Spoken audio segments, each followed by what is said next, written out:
Welcome to another hugely exciting episode of Made with Love, our chance to share our love of food with you, who we know love food too.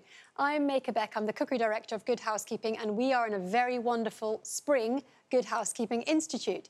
Today, I couldn't be more excited to be cooking a tandoori-style leg of lamb with some amazingly spiced Bombay potatoes. We know a lot of you are looking for lamb inspiration at this time of year, and there are a few people who are a bit scared to cook such big joints, so we're going to be demystifying the process, answering any questions you might have to guarantee a fantastically flavourful end result. If you're tempted to cook along with me, you can find the full recipe at the Good Housekeeping website. This is our lovely leg of lamb. The recipe says 2.4 kilograms. I think this is 2.8. It's hard to be prescriptive with your butcher, but always try and spend as much as you can afford on your meat. Or if you're buying from a supermarket, check the packaging for welfare standards, because you'll be rewarded with not only knowing you're doing the right thing, but also the flavour and taste is very well worth it. So we've allowed this to come up to room temperature, spit it out, for an hour and a half. It's really important when you're roasting big legs of lamb or big joints of meat to get it at room temperature before it hits the oven. Otherwise, you're going to get a crispy charred outside and only just cooked internal temperature. We get quite a few questions from people who are nervous to cook steaks, actually. And that's the first bit of advice I always would say is let your steak come up to room temperature before you start the frying, because otherwise you're battling cold, too hot. It's too hard to do. So it's got to be nice and squidgy and nice in room temperature before you even start. Onto our marinade. Scientifically speaking, and I always try and angle some things towards science, marinating is one of those questionable things because meat fibres are extremely tightly packed. So actually whether anything penetrates more than a couple millimetres is debatable. But we're circumnavigating it smoothly by we're going to slash the meat and jab in the flavour. So we get around that point. But it certainly helps with flavouring the outside, and it certainly helps with tenderising if you have got some salt in there as well to help draw the moisture out. And it helps browning, and browning is ultimately, I don't know why I'm hitting the lamb so joyfully, browning is ultimately good for flavour. So we're going to make a quick instant marinade and slightly cheat by using a lovely curry spice mix. So I've got some nice natural yoghurt. Yoghurt's also a really good meat tenderiser. Let's start off with some salt and pepper,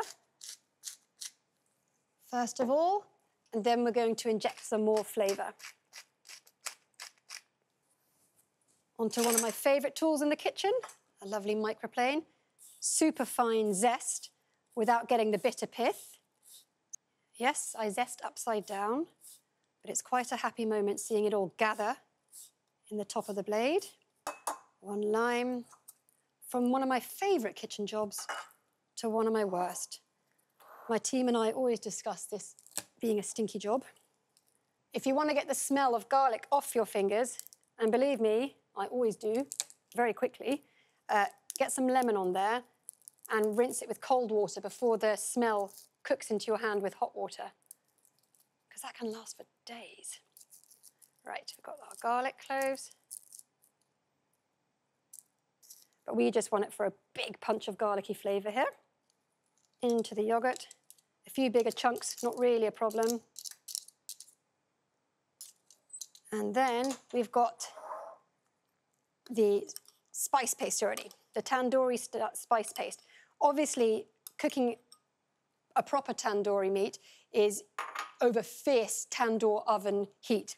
We haven't got that in our Good Housekeeping Institute. It's well equipped, but not that well equipped. So we're doing tandoori style with the flavours of a hot roasting oven to get as close as we can. We're going to stab some deep cuts all over the meat, angled and ready to go. And into that, we're going to push our flavoured yoghurt mixture. So just a few kind of 2 to 3 centimetre cuts over on both sides and into a roasting tin, just larger than your leg of lamb. And then slather over the yoghurt mixture.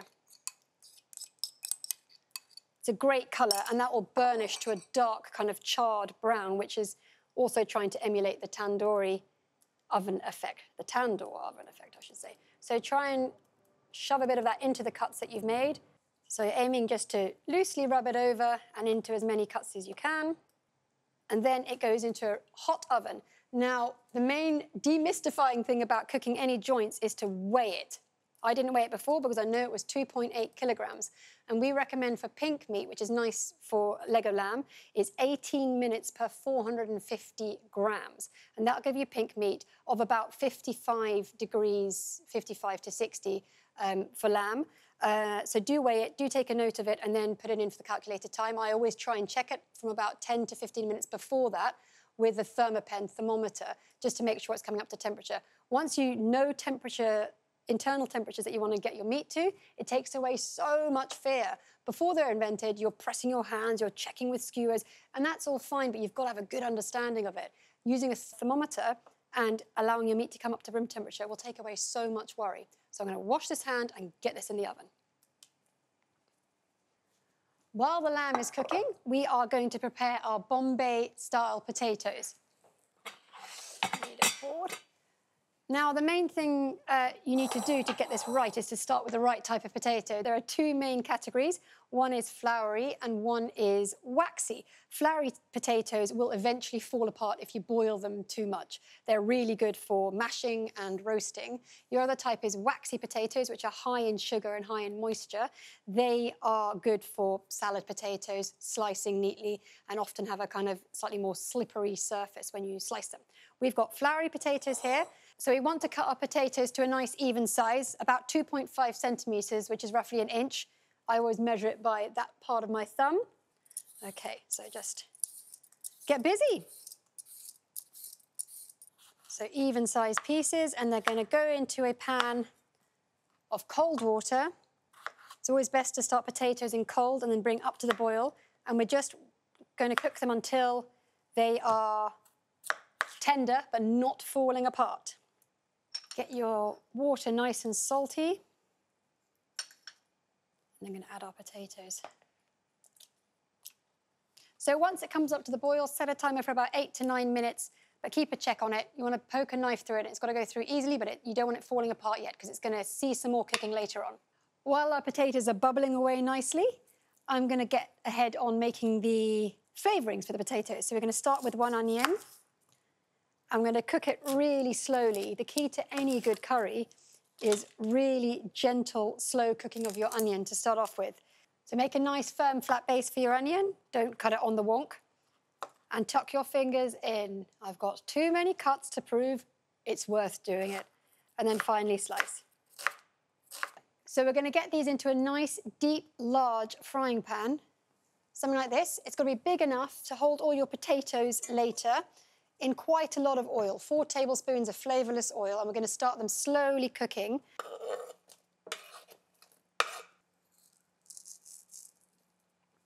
So you just want your knife to be able to go in, and the potato is not yet breaking down.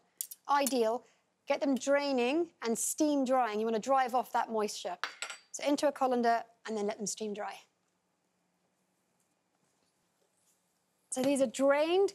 Don't rough them up like a roast potato, just leave them to steam dry now for a good 10 minutes. So we've got our onions gently sizzling away. I just lovingly stirred them, make sure they're not burning. Our potatoes are steaming. We're going to carry on with flavouring to get those humble potatoes zinging. We've got some fresh root ginger here. I'm sure we've all seen the tip to peel it with a teaspoon, but if you haven't, it'll change your life. I'm never too fussy, really, because it's perfectly edible, the skin. It's just a little bit papery. And garlics. We want both of these. Get out of the way, sleeves. We want both of these finely grated or roughly chopped, whatever you fancy, because we're going to whiz them anyway. But finely grated, you're creating a bigger surface area for flavour. Ah, my beloved microplane, on again. I'm not endorsed by them, but I do love them. And our ginger. Right, and we now need our food processor. And luckily, as we're in the Good Housekeeping Institute, and they do all the phenomenal testing of electrical gadgets here, as well as beauty and food and all sorts of delights, I've got the winner, the Magimix, scores a whopping 92 out of 100 for the best food processors. I've got one too. It's in our lovely Good Housekeeping red. It's the only one we really use.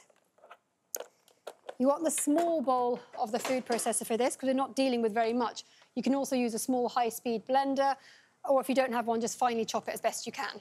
And we're going to add our ginger and garlic. into that. And 3 roughly chopped tomatoes, not very bright red tomatoes. Doesn't matter, there's so much other flavour. Don't worry too much about how ripe they are. Everything's trying to escape me today. Plop. And then whiz to as fine as you can get it. And whiz. These Maggi mixes really are workhorses of the kitchen and just makes life much easier. Right, we're pretty finely blitzed.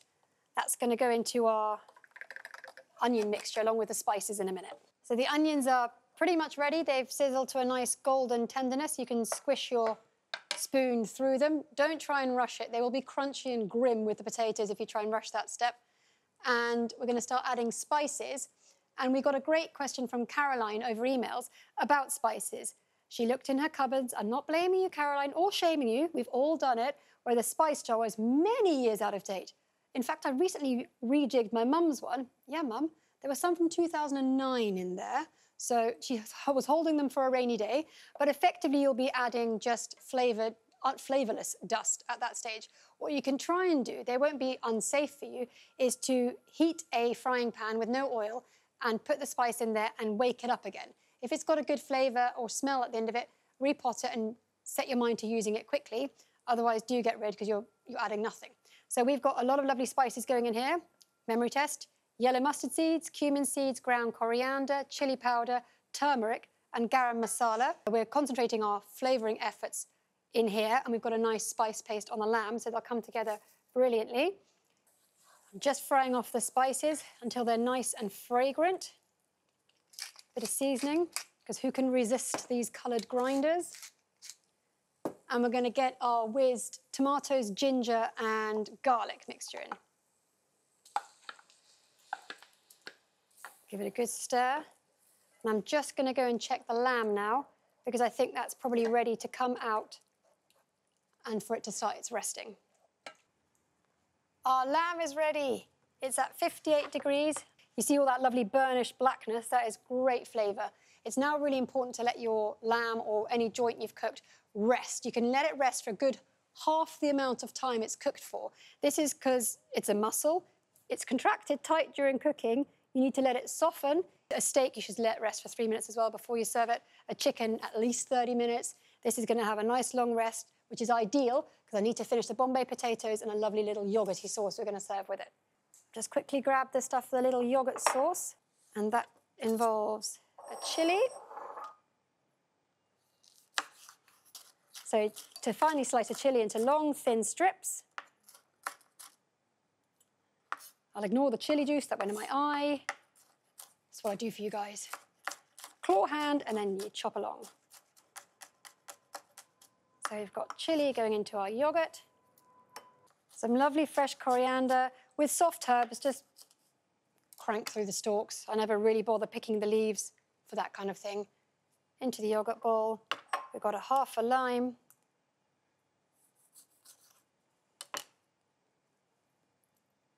Juiced in there. And some lovely seasoning.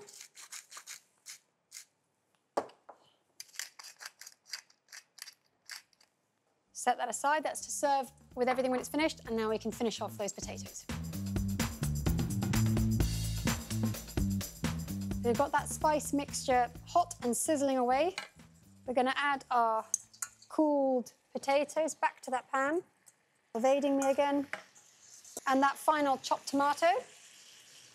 So we're just reheating the potatoes now. Remember, we've already cooked them until they're tender.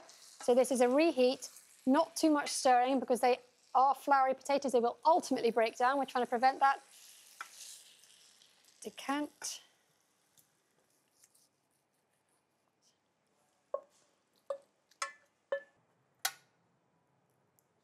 Oh, look at that.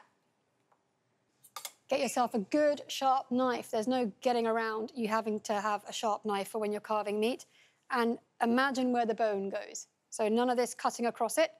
We're going to cut around the bone and take a few slices off.